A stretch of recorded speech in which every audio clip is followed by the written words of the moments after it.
Hello guys! So ang oras karon is 1:05 PM. So pupunta ako ng Laak and Johanna is my buddy for today's video.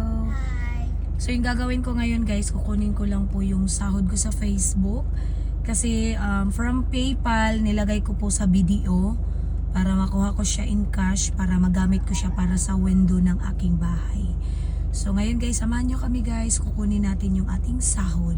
So kaya kayo sa mga nag-vlog dyan, mag-upload lang kayo ng mag-upload guys kasi legit na legit po talaga yung income po natin dito sa Facebook.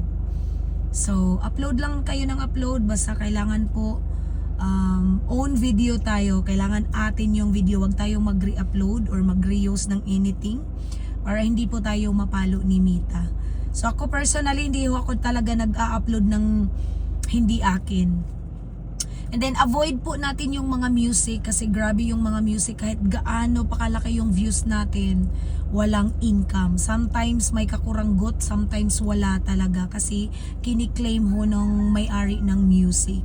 So much better kung mag voice over na lang tayo, or di ko talaga alam kasi minsan guys sa Facebook sinasabing no copyright music daw, pero pag upload mo kiniklaim agad ang revenue.